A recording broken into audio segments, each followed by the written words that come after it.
¿Alarga el micrófono? Hola, ¿qué tal? Buenos días.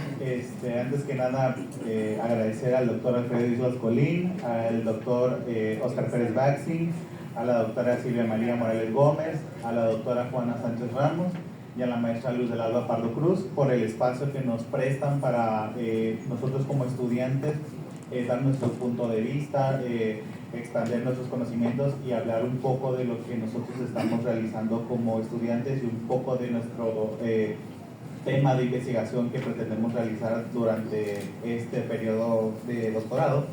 En mi caso voy a hablar un poco de lo que es abordar el círculo restaurativo para la cuestión de mejorar el acoso escolar en estudiantes. En mi caso, mi tema aborda lo que es nivel secundario. Quienes acá están parte de mi comité tutorial, ¿no? Entonces, iniciando con el tema, pues como todos sabemos, el acoso escolar, que también se le denomina bullying, es un fenómeno social y educativo que se da en todos los niveles educativos, no es nada más de un solo nivel de educación básica. Obviamente esto afecta lo que es la dinámica escolar, afecta lo que son el bienestar emocional del estudiante, más que nada, quienes son los involucrados en este tema, son los más afectados, ¿no? El acoso escolar obviamente se da entre alumno-alumno, muchas veces se da entre alumno-maestro y alumno personal administrativo, ¿no? Entonces hay varios factores de la perspectiva que queramos verlo. Siempre se da obviamente lo que es un espacio educativo, un centro escolar, una escuela, una primaria, una secundaria, una preparatoria, una universidad. Eso es lo que nosotros abordamos a partir del acoso escolar, que no nada más es exclusivo de un nivel educativo o de un círculo, llamémoslo de actividad económica fija, ¿no? O sea, esto surge obviamente de todas las escuelas, de todos los ámbitos educativos y nivel socioeconómico. Obviamente a partir de esto surgen necesidades de adoptar enfoques y maneras de tratar y de trascender más que nada cómo nosotros abordamos la justicia, ¿no? Llamémoslo desde este punto de vista, que aquí entraría lo que es la justicia restaurativa, o tal vez denominado algunas veces una justicia alternativa, no tanto restaurativa, pero vendría siendo similar, o tratamos de buscar que sea acorde a lo que buscamos, ¿no? Entonces, dentro de la justicia restaurativa, como se sabe, mayormente es enfocado en el ámbito penal. Sin embargo, para la parte educativa podríamos usar lo que es el círculo restaurativo, que es enfocado más que nada para la parte educativa. No tanto enfocado, sino que se puede utilizar en las cuestiones educativas, dado que es ahí donde obviamente se busca que los estudiantes sean conscientes de cómo están realizando su problema, de hacerlo más humano posible, ¿no? Centrarse en la reparación del daño y pues obviamente que la responsabilidad sea compartida y no nada más de una sola persona, no nada más del agresor, sino también quien es agredido, ¿no? Entonces eso es lo que se trata en esta parte. Obviamente el acoso escolar, como lo hemos venido mencionando, son características o son actos repetitivos que van más allá de que si te empujo o te digo alguna otra palabra. Y en esto son muchos factores los que intervienen, que tanto lo psicológico, lo verbal, hasta lo sexual puede ser. Entonces nosotros lo que buscamos es de que mediante el círculo restaurativo o las medidas del círculo, evitar que sean los castigos punitivos, los mismos castigos que habían antes, de que te expulso, o de obviamente te pongo a hacer una actividad de que ponte a limpiar la escuela o ponte a pintar la escuela, o simplemente te expulso una semana o te expulso de la escuela. Pues eso no ayuda, o sea, no ha ayudado a mejorar lo que es el acoso escolar. Entonces se busca que con esta medida del círculo se escuchen a las dos partes, se escuchen a las partes involucradas, cuál es la manera de ejercer, o cuál sería la cuestión de mejorar más bien el acoso escolar. Entonces, obviamente, pues eso es lo que se busca el círculo restaurativo. Entonces, obviamente, no siempre se va a reparar el daño del todo, porque se tiene que estar consciente de que ambas partes tienen que estar de acuerdo en repararse el daño, porque no se le puede obligar a alguien de hacer un círculo si no quiere, ¿no? Entonces, esta es la cuestión de saber de que tenemos que ser conscientes de que si una persona no está del todo satisfecha en llevar a cabo esta actividad, pues no va a haber una restauración o una reparación del daño, ¿no? Obviamente la justicia restaurativa lo que es lo que engloba el círculo restaurativo, en el ámbito educativo, es lo que les mencionaba, es una reunión mecanizada de las partes involucradas, del afectado y no afectado.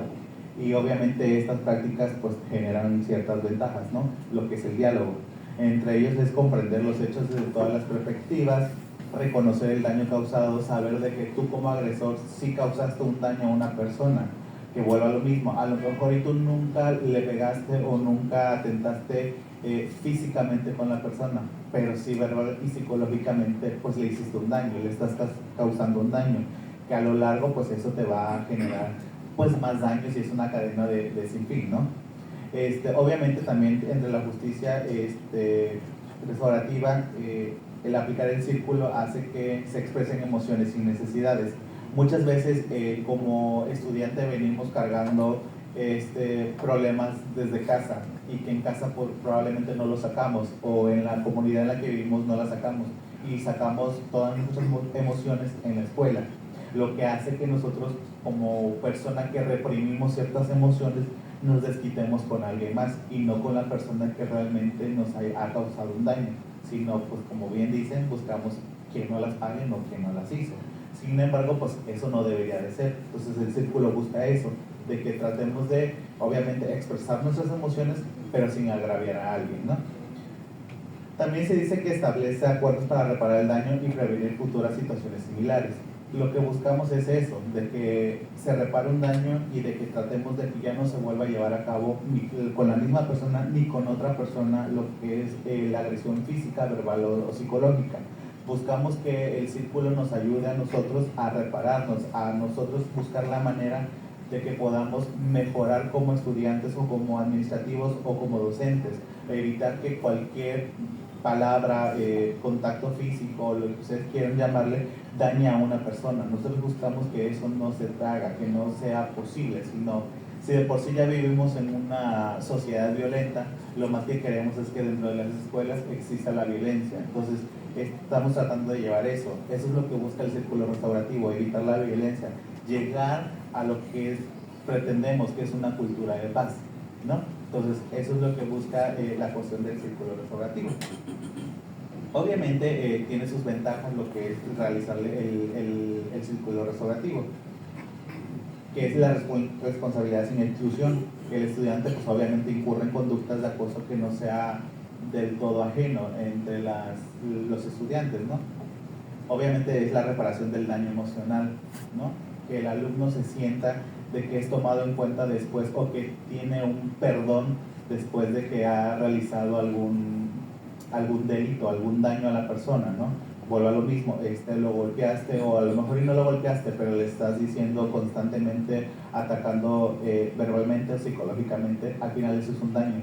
Entonces el agredido busca que el agresor realmente pues esté consciente de eso, de que sí causó un daño, que a lo mejor y no físicamente, pero sí emocionalmente causó un daño, y que obviamente pues trate de buscar que se mejore esa situación y ya no exista pues más daño, ¿no?, a la persona violentada, que en este caso vendría siendo la otra, que busca la prevención de una reivindicación, que ya no exista el delito, pues que ya no reincidan en seguir cometiendo lo mismo y lo mismo. O sea, a lo mejor y no lo haces con la misma persona, pero se busca que ya no se le haga a nadie más. Y también buscamos lo que es una construcción de una comunidad global, pues que se busque que el círculo ayude a toda la universidad y no nada más a unas partes, ¿no? Esa es mi aportación. Entonces cedo los micrófonos a mis demás compañeros. Muchísimas gracias al maestro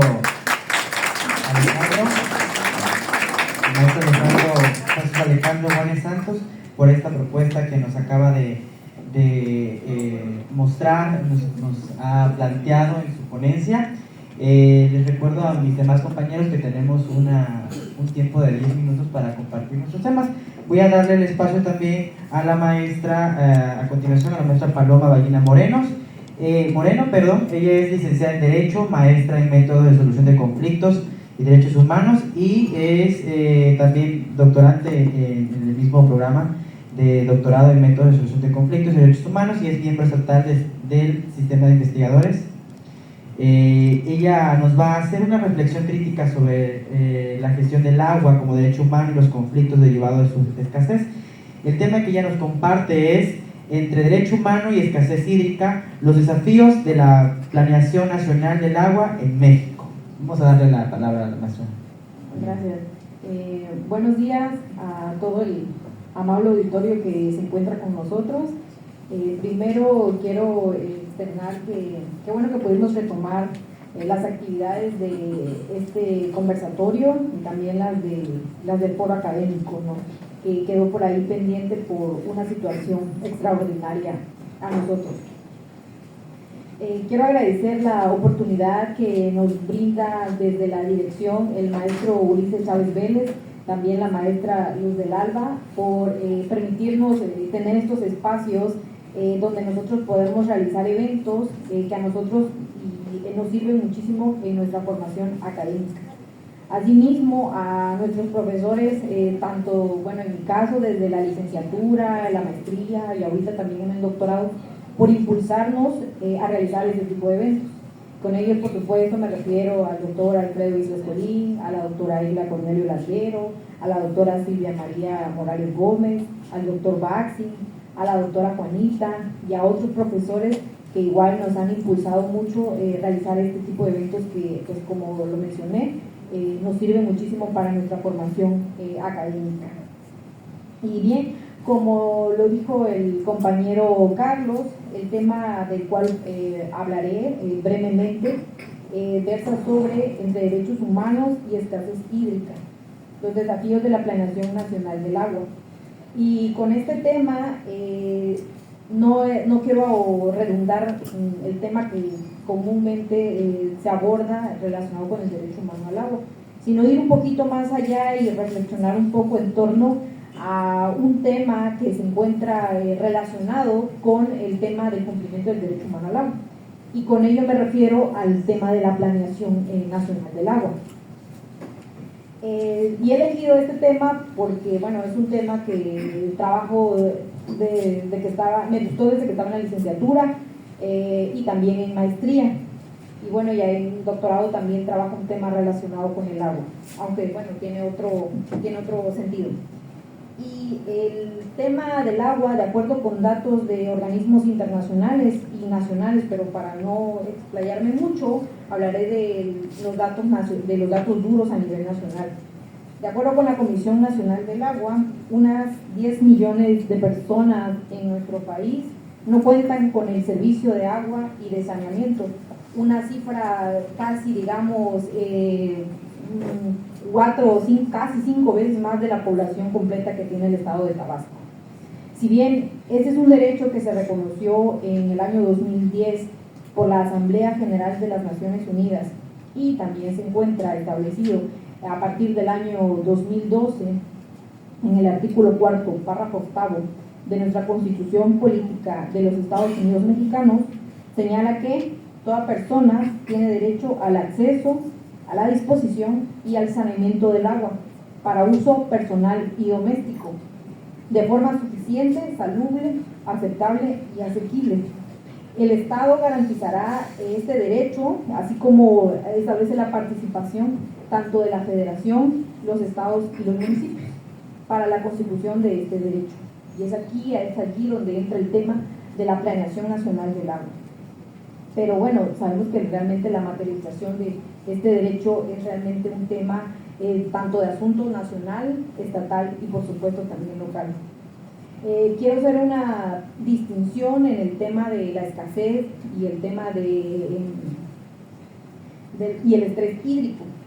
De acuerdo con la hidróloga Marilyn Falkerman, explica que un país experimenta estrés hídrico cuando los suministros de agua dulce están por debajo de los 1.700 milímetros cúbicos de agua per cápita anualmente, y que sufren de escasez crónica cuando estos caen por debajo de los 1.000 milímetros cúbicos per cápita anualmente, y que existe una escasez absoluta del recurso menor a 500 milímetros per cápita al año. Y bueno, ante este panorama de estrés hídrico se refiere más a cómo la demanda del agua supera la capacidad del recurso que se tiene.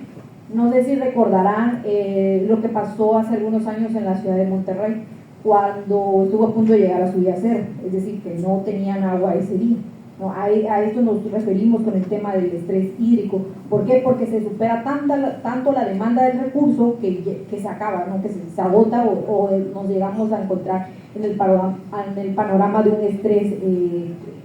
una escasez absoluta.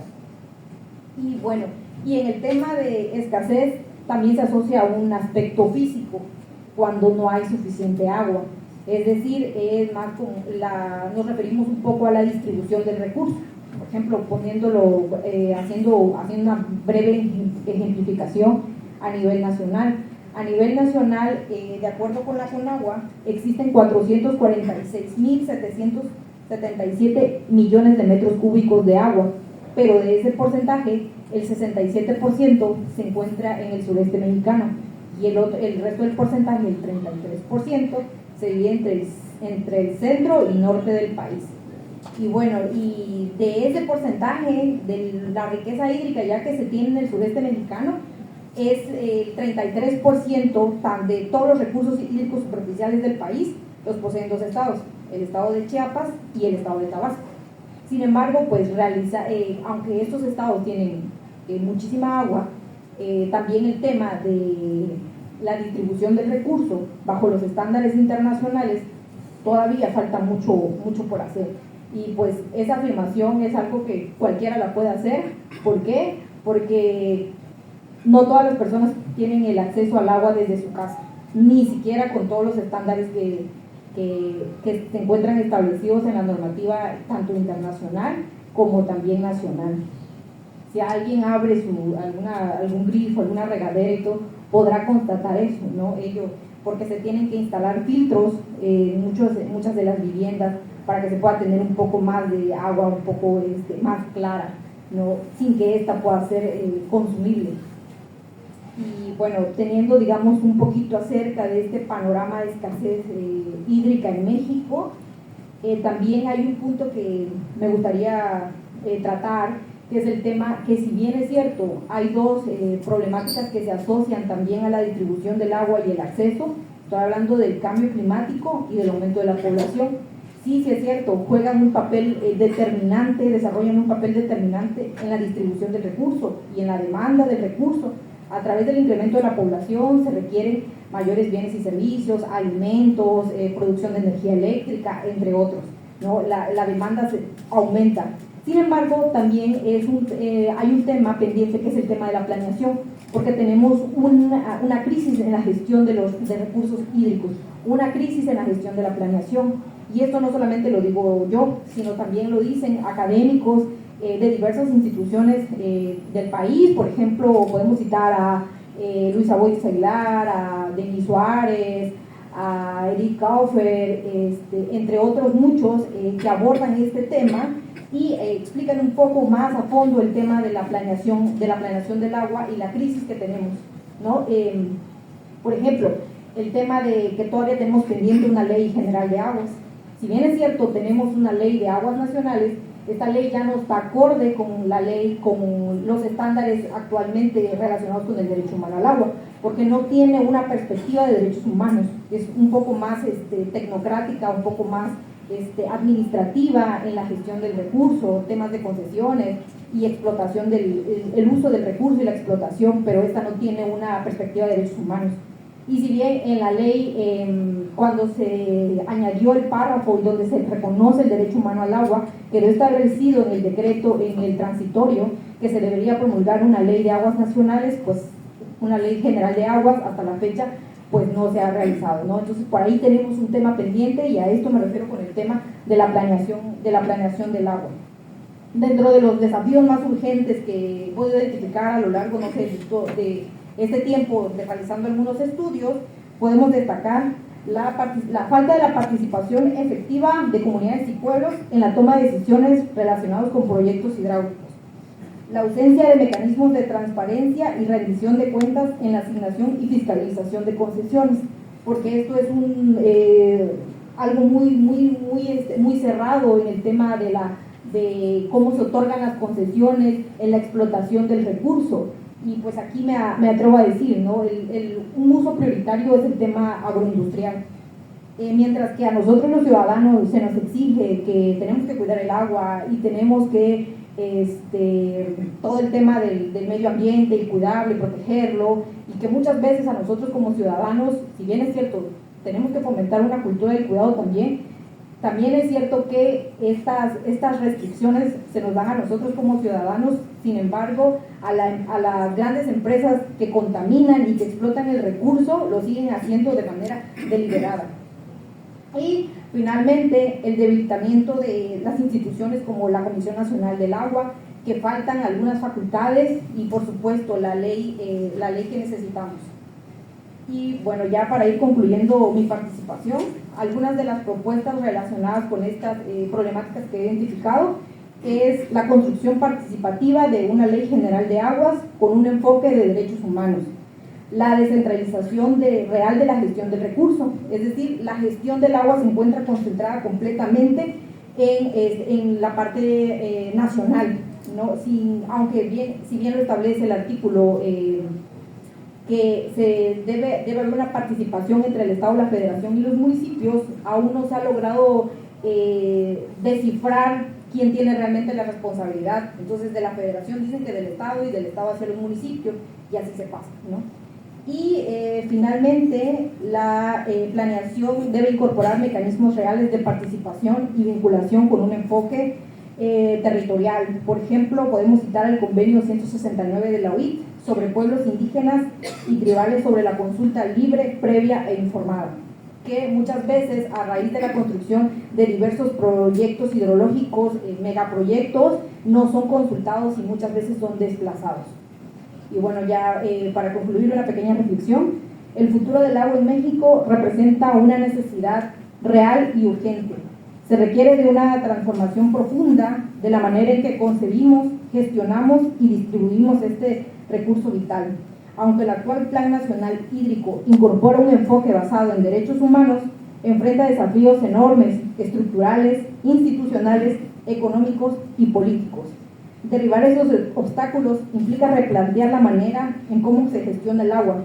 Necesitamos fortalecer la participación ciudadana y comunitaria para garantizar la equidad y el acceso al agua.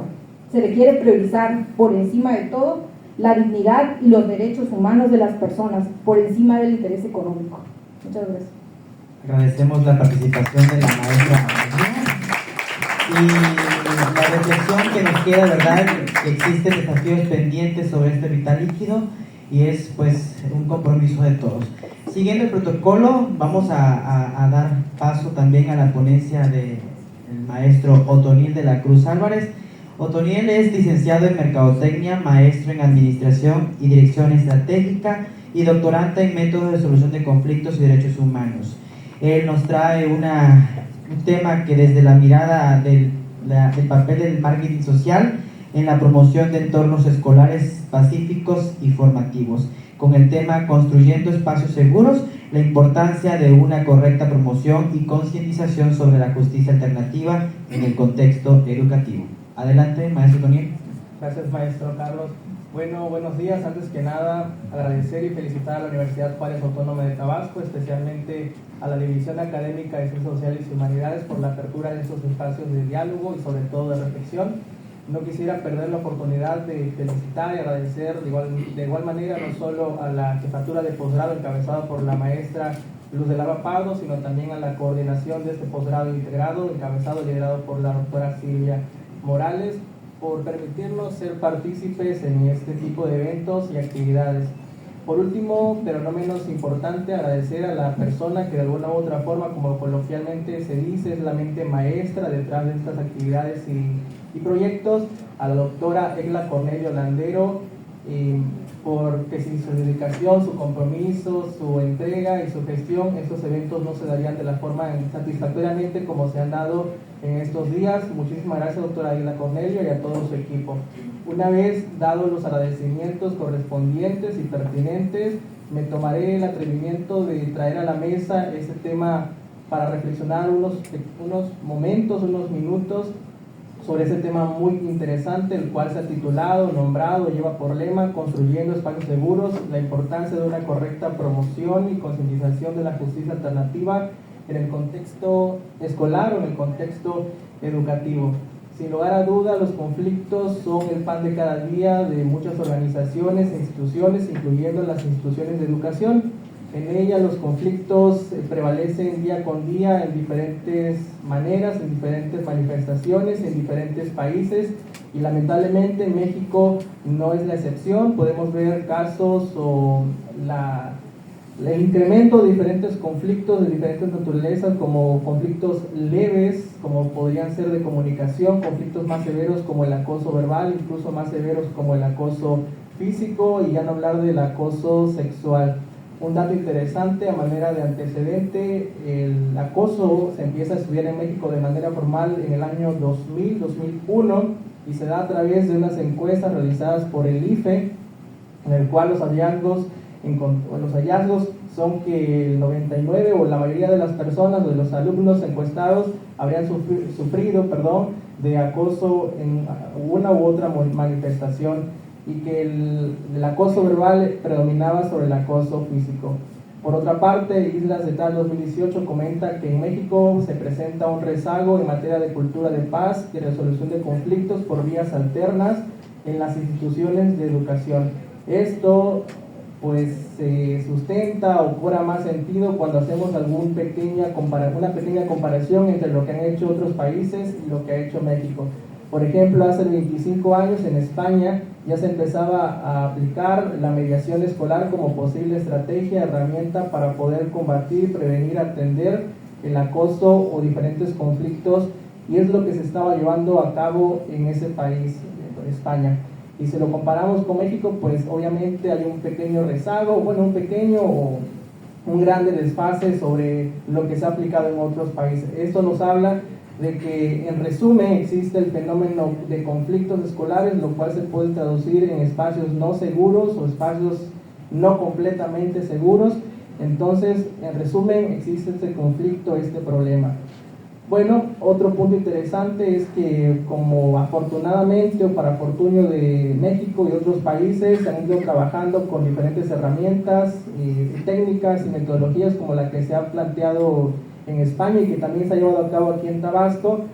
Y por ejemplo, Baxin 2017 comenta que es un hecho, que aquí ve el doctor Baxin, es un hecho de que los mecanismos alternos de solución de conflictos tienen la facultad, el poder y la capacidad, incluso pues el poder para atender, gestionar y por qué no solucionar diferentes conflictos en diferentes áreas, en diferentes esferas, específicamente en el área educativa. Eso es de loar que existan estos mecanismos, pero la pregunta obligada o la pregunta del millón sería: entonces, ¿existen estos mecanismos, estas herramientas científicamente avaladas y aprobadas? ¿Por qué siguen habiendo o por qué siguen persistiendo los conflictos escolares? Bueno, la respuesta a esta pregunta resulta muy difícil, muy compleja, dado la naturaleza multifactorial de la propia o de la misma pregunta. No obstante, debido a la capacidad o a la potestad que nos infiere o que nos embiste este posgrado en su naturaleza multi e interdisciplinario, me permitiré dar una breve respuesta, pero no específicamente desde el área del derecho, desde el área jurídica, sino un poco llevarlos a mi área de estudio, que es la mercadotecnia, la promoción, la publicidad, la comunicación, el área empresarial, etcétera, etcétera. Bueno, en mi área Hay una fórmula básica, un principio básico, que es que todo lo que no se conoce no se vende, todo lo que se desconoce no se consume. Es decir, es algo práctico. Tenemos el temor a utilizar o a hacer uso de algo que desconocemos, que es la naturaleza del ser humano. Utilizamos lo que conocemos y lo que desconocemos lo hacemos a un lado. Lo mismo podría estar sucediendo con los mecanismos alternos de solución de conflictos o específicamente la justicia alternativa, que existe aún ese temor, esa incertidumbre, esa duda de utilizar estos mecanismos al no saber si exactamente funcionan o de la manera en que realmente se pueden llevar a cabo. Bueno, entonces lo que toca hoy en día es, obviamente, seguir trabajando en investigaciones que digan que realmente o que den un paso para decir si sí funcionan, pero más que nada trabajar en la promoción de esto. Cómo trabajar correctamente y acercar estas metodologías, herramientas a la ciudadanía, pues fácil, a través de herramientas y metodologías propias de la promoción. En este caso, la mercadotecnia, pues resulta una clave importante para hacer esto correctamente. ¿Pero qué realmente es la mercadotecnia? Bueno, trataré de resumir en breves segundos todos mis años de estudio, mis 4 años y medio de estudios en algunos segundos, para que entiendan bien de lo que se trata. Y muchos, tal vez los que están por allá, mis compañeros, entienden la mercadotecnia como publicidad, como promoción, como campañas publicitarias de Coca-Cola o Liverpool, es parte de tu vida, o diferentes campañas y comunicación, pero la mercadotecnia va más allá. La mercadotecnia, por así decirlo, es el uso de metodologías o herramientas para satisfacer necesidades a través de la comercialización de productos o servicios. Es decir, se tiene una necesidad y se tiene un producto y ese producto busca satisfacer la necesidad de esa persona o del consumidor. Esto es básico. Y si hoy no tenemos mucho tiempo para poder hacer preguntas, pero si yo les preguntara qué es un conflicto, tal vez las personas más asiduas al derecho o el área jurídica me pueden decir es un desacuerdo o es un no acuerdo entre personas o entre pares. Muy bien, es un tecnicismo, eso es. Muchas personas como yo, que somos un poco alejadas de esta área jurídica, podríamos decir son golpes, son arañazos, son puñetazos, son malas palabras, y en algunos contextos esa connotación podría entenderse como correcta. No obstante, si utilizásemos el pensamiento crítico y pudiéramos entender qué realmente es un conflicto, podríamos comprender al conflicto como una insatisfacción social, una insatisfacción, una necesidad no satisfecha. Es decir, hay una insatisfacción que entre mayor sea el tiempo en que no es satisfecha, generará un conflicto mayor. Y eso en tecnicismo se conoce como la famosa escala o escalada de conflictos. Entonces hay una insatisfacción y en el marketing se puede satisfacer esta necesidad a través de un producto. Lamentablemente, si vamos al supermercado, al Oxxo o a la tienda de conveniencia más cercana, no encontraremos que nos venden 50 gramos de mediación o 50 gramos de conciliación o una ampolleta de resolución de conflictos. Entonces, lo que toca es adaptar para poder promover correctamente esta conducta a la mercadotecnia.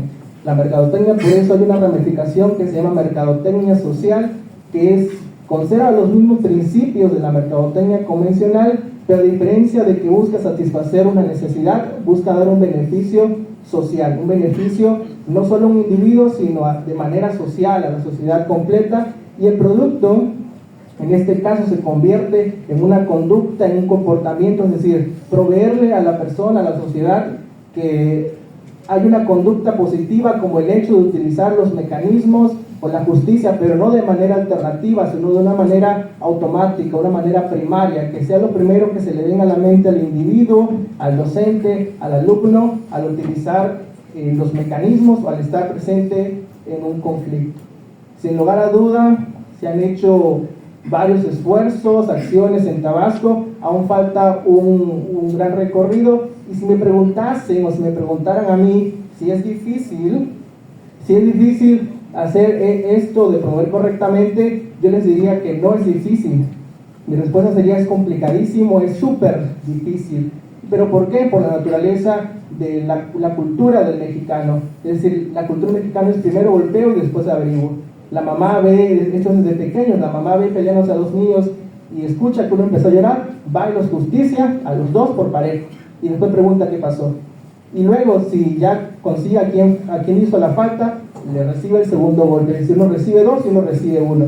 Pero bueno, ha faltado mucho por hacer, pero es específicamente desde estas áreas, desde estas trincheras, desde esta área del científico, académico, que podemos resolver estos problemas. Y como dijera el actual ganador a mejor tesis de la Universidad Juárez Autónoma de Tabasco, de la DACITI, es de estos lugares de la investigación científica que se puede desarrollar un pensamiento crítico, una capacidad de análisis para poder resolver estos conflictos o problemas. Quisiera cerrar mi intervención con la siguiente reflexión, es: construyamos espacios seguros, construyamos estos horizontes de paz, construyamos estos puentes de cultura de paz, aunque no seamos arquitectos ni ingenieros.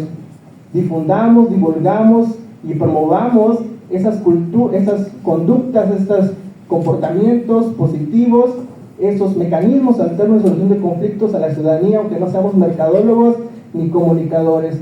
Y sobre todo resolvamos los conflictos, atendamos los conflictos, gestionemos los conflictos sociales a través del diálogo, aunque no seamos nosotros los que lo hayamos efectuado o hecho. De mi parte sería todo, maestro Carlos, le cedo el uso del micrófono. Muchísimas gracias. Muchas gracias al maestro Toniel por su tan apreciada participación y tan acertada también, porque debo reconocer el trabajo que él hace a través de su disciplina y en conjunto con el programa de solución de conflictos y derechos humanos, que ha estado trabajando arduamente en su proyecto de investigación. Y bien, también aportando un granito de arena a lo que queremos hacer, el cambio social que queremos hacer. Igual a todos mis compañeros de las otras áreas y otras disciplinas por el doble trabajo que también hacemos, ¿sí? Y pues debidamente, y le damos también la participación a otro participante. Él es el maestro Eric Fabián Valencia Sánchez. El maestro Eric Fabián es licenciado en química, maestro en ciencias ambientales. Él es investigador de productos naturales y doctorante en métodos de solución de conflictos y derechos humanos. Y pues él nos trae un tema muy interesante que a través de su disciplina está desarrollando, que es, el tema es plantas medicinales y sostenibilidad, ciencia y derecho ambiental en la defensa de la biodiversidad. Él nos trae una aproximación interdisciplinaria de la defensa de los recursos naturales desde el conocimiento científico y los marcos jurídicos. Vamos a darle el uso de la voz al maestro Eric. Muchas gracias, maestro Carlos. Pues reiterar también mi profundo agradecimiento y reconocimiento a todos los que hacen posible estos espacios, que como ya me precedió mi compañero Toniel, más que dialogar nos permite reflexionar sobre diversos temas. El día de hoy quiero abordar este tema que es relevante, es urgente para nuestro tiempo, y tiene que ver prácticamente con la defensa de la biodiversidad a través de las plantas medicinales. Entendido a las plantas no como un recurso natural, sino como un puente entre la cultura, la ciencia y los derechos humanos. Mi formación de químico, de maestro en ciencias ambientales, y ahora mi formación como como doctor en métodos de solución de conflictos y derechos humanos, me permite compartir con ustedes una perspectiva interdisciplinaria que nace de una convicción profunda compartida. La sostenibilidad no es posible sin justicia. Es una frase que se ha repetido en múltiples discursos sobre el desarrollo sostenible. La sostenibilidad no es posible sin justicia, porque si de alguna manera dejamos fuera a quienes por siglos han identificado, clasificado, cultivado y utilizado las plantas con fines medicinales, y además que son poseedores de un conocimiento amplio sobre este tema, pues no sería así, ¿verdad? Y esta respuesta a una pregunta que quiero hacer: ¿qué pasa cuando se rompe el vínculo entre las nuevas generaciones y esos saberes. ¿Qué ocurre con este problema, verdad? Con la pérdida de este conocimiento. Si se pierde el conocimiento etnobotánico, se pierden posibles curas, posibles tratamientos, inclusive quizás fármacos que aún no conocemos. Y la historia nos da muestra de esto. Un caso emblemático es culturas antiguas sabían sobre las propiedades del sauce blanco. Entra la ciencia en acción y aísla uno de los componentes activos, el ácido salicílico. El gran problema es que cuando se aísla uno de los componentes activos de una planta, pueden surgir complicaciones. ¿Por qué? Porque ya no tienen la misma sinergia, no trabajan en conjunto. Entonces se dieron cuenta que cuando se ingería el ácido salicílico generaba estragos en el estómago porque reaccionaba con nuestro jugo gástrico. ¿Sí? Se generaba úlceras, sangrados internos. Vuelve a entrar en acción la ciencia y dice, bueno, al momento de sintetizar lo que vamos a hacer es adicionar una molécula de ácido acético para contrarrestar ese malestar. Y resulta que se da origen a lo que hoy conocemos como el ácido acetilsalicílico, el componente activo de la aspirina. Hoy en día la aspirina no solo se utiliza para tratar la fiebre, sino que también se utiliza en problemas cardíacos y otros tipos de padecimientos. No sé de qué nos estaremos perdiendo si no atendemos pronto todos estos conocimientos que tienen los pueblos originarios. ¿Sí? También me preguntaba si ustedes en algún momento han reflexionado sobre la importancia que tienen estos seres vivos, porque además de que sirven como fármacos, nos proveen de un elemento indiscutible, indispensable para nuestra vida, el oxígeno. Regulan el clima, purifican el aire, nos dan alimento, sirven de refugio para animales, insectos que de alguna manera tienden a formar parte de ese hábito. Si una planta se pierde, posiblemente se pierdan otras especies con ella. Y también es viceversa, porque un caso también importante o más emblemático de pérdida de la biodiversidad se dio con el dodo. El dodo era un animal corpulento parecido a un pato que habitaba en las Islas Mauricio, en el Océano Índico, cerca de Madagascar, en una isla llamada Mauricio. Producto de la cacería, de introducción de especies invasoras, pérdida o destrucción de su hábitat. Resulta que se pierde el dodo y al poco tiempo se dan cuenta que se empiezan a perder un árbol endémico de la zona, el tambalacoque. Resulta que cuando el dodo ingería este fruto, el fruto del árbol, junto con su semilla, no era más que un tratamiento que garantizaba que cuando esa semilla saliera, iba a germinar. Desaparece el dodo, desaparece el árbol, y con el árbol quién sabe cuántas especies más. ¿Sí?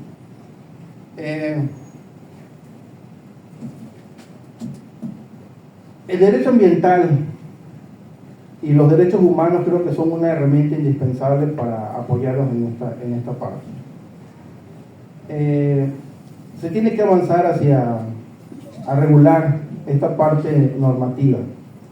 Y voy a mencionarles un ejemplo para que entiendan a dónde voy.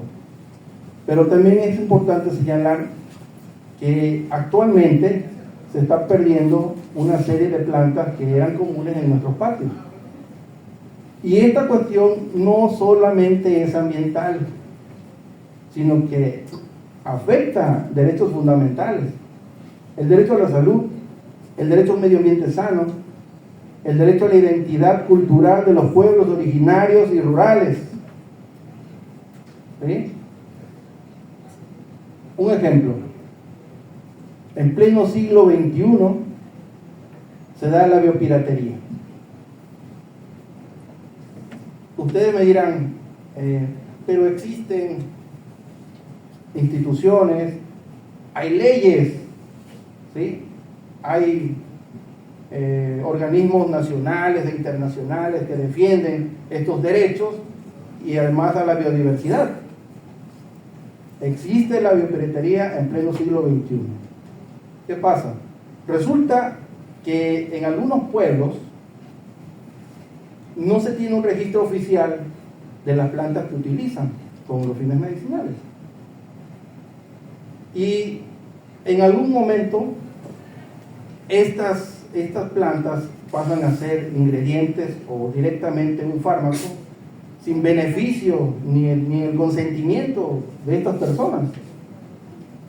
Entonces, al no existir un registro sobre esta causa, los sistemas legales que tenemos no reconocen que este conocimiento es puramente colectivo y ancestral, y se le da un valor más grande a trabajos científicos escritos, haciendo a un lado los valores y el conocimiento de sus pueblos. Por esa razón, las múltiples empresas, aprovechándose de esto, pues siguen haciendo uso de estos recursos, les decía, de una manera ilegal y sin el reconocimiento y ningún beneficio para estos pueblos. Es importante que, con esto quiero concluir, que cuando se defiende las plantas medicinales desde el derecho y la ciencia, es también defender la vida, la memoria y los territorios. La sostenibilidad no solamente se construye con datos y leyes, se construye con respeto, con diálogo y con responsabilidad. Muchas gracias.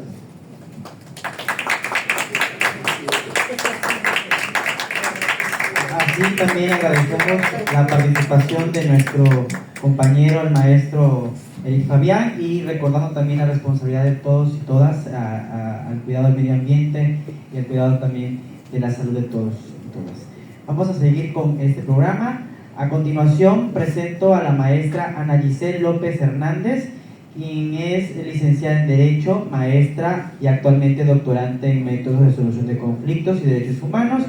Ella nos trae un tema muy interesante, el cual tiene por título El derecho humano a la alimentación en niñas, niños y adolescentes, los retos frente a la obesidad infantil, y ella nos hace una exploración de los desafíos estructurales que enfrentan las infancias en el acceso a una alimentación adecuada. Damos la palabra a la maestra Ana Giselle.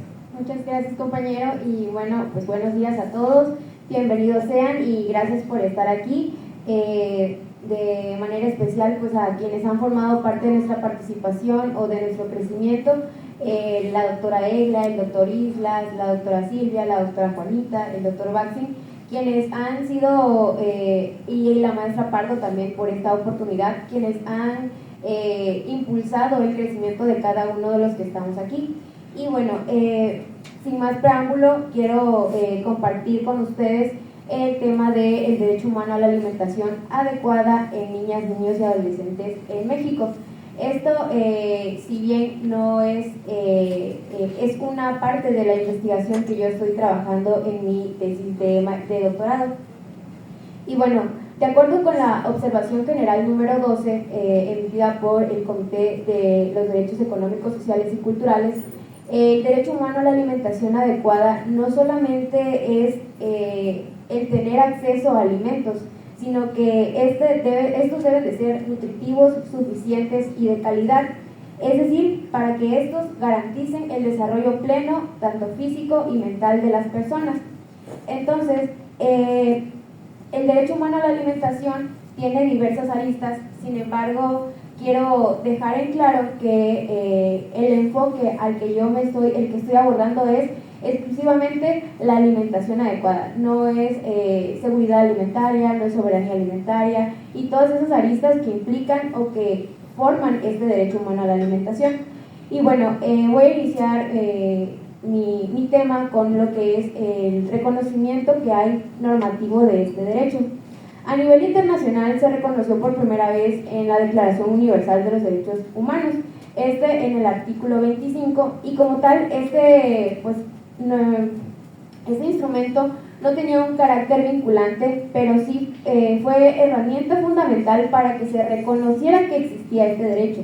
No era obligatorio para los estados, pero sí había como una indicación de que esto debería reconocerse. Fue así que en 1966, a través del Pacto Internacional de los Derechos Económicos, Sociales y Culturales, en el artículo 11, este se vuelve una obligación para el Estado a partir de promover, respetar, proteger y garantizar este derecho humano a la alimentación específicamente adecuada. Y bueno, también actualmente en la Agenda 2030 lo encontramos en el objetivo número 2 de hambre cero. Y bueno, ya yéndonos un poco a la normativa nacional, en 2011 pues hubo unos cambios a nivel de derechos humanos, y específicamente en el artículo primero pues reconoce a como un derecho humano, reconoce que el Estado tiene la obligación de garantizar derechos humanos, y específicamente en el párrafo tercero del artículo cuarto reconocieron el derecho a la alimentación nutritiva, suficiente y de calidad. Entonces, en conjuntos, estos forman parte de esa obligación que hay por parte del Estado. Y bueno, existen otras leyes como la Ley General de Niñas, Niños y Adolescentes, que son pues el sujeto que estoy abordando en esta participación, y la Ley de Educación, la Ley General de Salud, que estas normativas pues muestran un avance significativo que a través de las acciones del Estado. Sin embargo, estadísticas tomadas del ENSANUD, que es la Encuesta Nacional de Salud y Nutrición, nos refieren que al menos en 2023 el 17.6% de niñas, niños y adolescentes estaban en un estado de sobrepeso y obesidad. ¿Y esto a qué nos lleva? En la actualidad, el gobierno ha implementado lo que es la Estrategia Nacional de Vida Saludable. ¿Y a qué retos o a qué nos hemos enfrentado? No sé cuántos tienen hermanos pequeños o conocidos y escucharon por parte de sus familiares que ahora en el Día del Niño, pues esta estrategia busca que ya no haya ese consumo de alimentos chatarras y les toman peso y talla, ¿no? Entonces, ¿qué sucedió ahora para el Día del Niño? Los padres de familia estaban inconformes porque ya no se les iban a dar dulces a sus hijos. Entonces, esto también es un obstáculo o algo a lo que se enfrenta tanto el Estado. ¿Por qué? Porque queremos eliminar este consumo de alimentos, sin embargo, por parte de casa también tenemos como que esa limitante de que queremos seguir consumiendo, ¿no? Entonces, esto nos lleva a que todavía existen desafíos y obstáculos para poder garantizar este derecho a la alimentación adecuada, específicamente en niñas, niños y adolescentes. Por lo que es importante que no solamente es una falta de comida, sino una calidad en los alimentos que ellos puedan consumir. Y bueno, por otro lado también tenemos lo que es la publicidad de estos alimentos, es decir, en cuanto no vemos que en los comerciales escuchamos el sonido, hasta el crujido de los alimentos, de esos alimentos que provocan que pues llamen la atención de los niños, ¿no? También se eliminó lo que es las imágenes de los Zucaritas y así, o esas imágenes llamativas para los niños. Sin embargo, aún los colores y la forma en la que se presentan pues siguen siendo llamativos para los niños, ¿no? Entonces, esto nos lleva a preguntarnos por qué estos alimentos que son tan dañinos para la salud siguen estando presentes en cada una de las tiendas y tan cerca de los niños y niñas. Y bueno, para ir concluyendo y no demorar tanto en el tiempo que tenemos para este conversatorio, en conclusión, este panorama nos muestra que todavía queda mucho por hacer, que se necesita educación nutricional, que se necesita pues la promoción de esos alimentos y de la importancia que estos tienen, porque no solamente implica el consumo de los alimentos, sino el beneficio que tiene para la salud de las personas, y esto pues es también pues interdisciplinario y hace que esta también interdependencia se vea influenciada. ¿Por qué? Porque no solamente se mejora o se garantiza el derecho a la alimentación, sino también estamos garantizando que estos tengan una educación, que estos tengan salud, y pues qué más que los niños que son, como le decimos, el futuro de nuestro México. Muchas gracias. Muchas gracias a la maestra Vicente por el tan importante tema que nos acaba de compartir, y es que si bien es de suma importancia poder reconocer que la alimentación es algo que se debe de cuidar, es una meta también de los Objetivos de Desarrollo Sostenible, y que pues parte de la calidad y el bienestar que buscamos es a partir también de lo que consumimos. Vamos a seguir nuestra mesa de diálogo con la participación del maestro Lenín Ramírez Matus. Él es licenciado en Derecho y doctorante en Métodos de Solución de Conflictos y Derechos Humanos.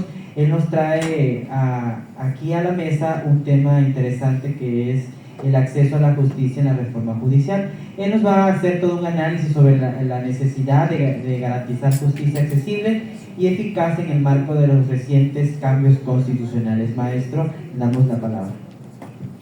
Entonces, muy buenos días a todos. Bueno, vamos a hablar sobre un tema que está en boga, un tema muy interesante para todos los abogados respecto a la reforma judicial y el acceso a la justicia, y la estructuración de cómo va a ser a partir de ahora el cambio respecto al voto popular directo en la selección de jueces, magistrados y ministros. Se debe tomar en cuenta el concepto de acceso a la justicia, en primer lugar. ¿Qué significa justicia? ¿Qué significa acceder a la justicia? Acceder a la justicia no solamente es tener un tribunal independiente e imparcial, sino que también abarca otras aristas. Una de ellas es que el perfil del juzgador se encuentre capacitado técnicamente y sea eficaz en la resolución de resoluciones jurisdiccionales. Esa es una. Y que todos los precedentes que haya resuelto el juzgador se tomen en cuenta también para ver la forma y la calidad en cómo resuelve el juzgador. A eso se le conoce como debido proceso, fundamentación y motivación. Bien, la reforma judicial de 5 de febrero de 2025, pues como ya sabemos, tiene diversos cambios o trajo diversos cambios. La elección de jueces, magistrados y ministros, la reducción de la pensión por haber retiro, y también la resolución de los asuntos por sala, por pleno, ya no en salas, y también trajo otros cambios respecto a la creación del órgano de administración judicial, el Tribunal de Disciplina Judicial, y también trae otros cambios respecto a la forma de impartir justicia en materia fiscal o tributaria y en materia penal. En materia fiscal se resuelven los asuntos en un plazo de 6 meses, y en materia penal se resuelven los asuntos en un plazo de 1 año. Y en caso de que dentro de ese plazo no se resuelva, entonces el Tribunal de Disciplina Judicial se encarga de investigar al funcionario judicial que está a cargo de esos asuntos, en esas materias. Fíjense, tomando en cuenta esas consideraciones y la reforma y todos los cambios a partir de ayer que se hicieron en el domingo de las elecciones, se debe prever de qué manera puede mejorar la reforma. La reforma es una oportunidad de acercar a todos, no solamente los abogados, porque los abogados técnicamente conocemos el procedimiento, la forma de ingresar, la forma de desarrollar, la forma de fundar, la forma de motivar, de meter recursos, presentar amparos, en cualquier diversas cuestiones, figuras jurídicas que necesitemos, ya sea en materia de amparo o en cualquier materia. Pero en el caso de debemos tener en cuenta las experiencias de otros países. Las experiencias de otros países, por ejemplo, el caso que más se ha sido, o respecto al cual ha sido de más experiencia, que ha tenido una formación muy buena respecto a la de voto popular directo, ha sido Estados Unidos. Estados Unidos tiene diferentes sistemas de elección por voto popular directo, las apartidistas y las no partidistas. Obviamente que las apartidistas se basan en un plan muy bueno de voto popular directo para jueces locales. Se llama el Plan Missouri. Y permítanme por favor hablar del Plan Missouri, porque el Plan Missouri es precisamente tema o un plan Missouri muy eficaz para la elección de voto popular directo de jueces a nivel local en Estados Unidos. El plan Missouri se trata de la siguiente manera: un consejo de abogados y jueces, bajo una lista de candidatos, proponen a ciertas gentes o ciertos abogados para aspirar al cargo. El gobernador, por designación de toda esa lista, ya que se haya tomado en consideración perfil, capacidad, etcétera, entre otros requisitos, elige al juez o funcionario que pueda ser capaz. Ya designado el juez, tiene un periodo de 1 año para poder llevar a cabo, demostrar precisamente, es un periodo de prueba. Cuando tú entras a un trabajo, pues obviamente hay un periodo de prueba, es lo mismo. Pero, concluyendo el plazo de 1 año para la elección, para el periodo de prueba que se le pone, ahora sí, se somete a la boleta electoral por voto popular directo para que puedan elegir si continúa o no en el cargo. Y este señor, el juez que haya sido designado del cargo, tiene que estar, obviamente, a ver cómo fue su preparación, cómo fue su formación y actividad dentro del periodo de prueba. Y el voto popular directo en el plan Missouri no es una competencia como tal, simplemente la boleta electoral dice: ¿desea que continúe el fulanito de tal en el cargo? ¿Sí o no? Entonces, la gente, la ciudadanía, se encarga de escoger precisamente cómo va a llevar a cabo, si es opcional o no, si puede continuar en el cargo. ¿Y en base a qué? A los presidentes que ha resuelto, a los casos que ha resuelto. Ese es el plan Missouri. Y el plan Missouri, pues obviamente surgió con la finalidad de que, obviamente no partidista, porque en Estados Unidos, fíjense, en Estados Unidos, la forma de elegir a los jueces sí provienen como de 5 estados para llevar a cabo una elección partidista. Los partidos políticos proponen a los jueces y ya pues obviamente a través de una boleta electoral el voto popular se ejerce y pues eligen al funcionario. Pero en el caso de aquí, el plan Missouri pues surgió por diversas controversias, porque había un sistema de corrupción dentro de los partidos. Pero aquí, fíjense, el plan Missouri, que nació en 1940, fue para reducir precisamente el sistema de nepotismo, corrupción que había para la selección de jueces y magistrados, y lo decidieron hacer así. ¿Qué pasa? El sistema comparativo ya canalizado con el plan Missouri. En el caso de México, sí, obviamente, si ustedes pudieron notar, bueno, no solamente los abogados, la población en general, que todos los jueces y magistrados que hicieron sus propuestas no estaban afiliados a ningún partido político. Ellos caminaron banqueta por banqueta, yendo a tiendas, yendo a comercios, incluso siendo, bueno, utilizaron ya pues estamos en tiempos modernos, se hicieron valer de las redes sociales, y precisamente a través de eso pudieron conocer de qué manera hacer una campaña, pero sin un intermediario político. Fue apartidista. Se basó simplemente que la reforma, hay que darle la oportunidad a la reforma judicial para poder llegar a cabo o escoger a los mejores perfiles en base a su actividad que ellos se hagan. ¿Sí? Lo que determina o lo que hace que un buen juez o un cualquier operador jurídico sea muy bueno, o sea capaz, o sea de una formación sólida, es en base a lo que resuelve, la forma en cómo se desempeña. Entonces, pues, es como toda reforma, la reforma está iniciando. O sea, hay muchas opiniones, hay mucha polémica, pero la reforma está iniciando y hay que darle la oportunidad de llevar a cabo precisamente o la implementación, y conforme se va desarrollando, ver cuáles son esos, bueno, se ha cometido un error en tal punto, no se ha cometido error en tal punto, pero ver de esa manera cómo la reforma se puede mejorar. ¿Sí? La reforma va iniciando, la reforma va a ser un factor clave en el sistema judicial y también en lo que es la disciplina judicial, la formación también del personal, porque pues obviamente la reforma también conlleva otros hechos jurídicos o otras figuras jurídicas para poder implementar en la ley orgánica del Poder Judicial, etcétera, conforme se vayan desarrollando. Pero estos hechos o factores de la reforma judicial hay que darle la oportunidad para poder desarrollarse, como cualquier otra reforma constitucional. Eso es todo, y hay que agarrar la experiencia también previa de países como el de Estados Unidos de Norteamérica. Entonces, esa es mi opinión y muchas gracias. Muchas gracias, maestro Lenín, por su intervención en esta mesa de diálogo. A lo largo de este conversatorio hemos tenido la oportunidad de escuchar diversas voces y enfoques que desde la academia, el compromiso social, contribuyen a la construcción de un horizonte más justo, equitativo y sostenible. A cada una de las ponencias compartidas nos recuerda que los derechos humanos, la solución pacífica de los conflictos y la protección del entorno no solo son conceptos abstractos, sino principios fundamentales que deben guiar nuestra decisión política y prácticas cotidianas.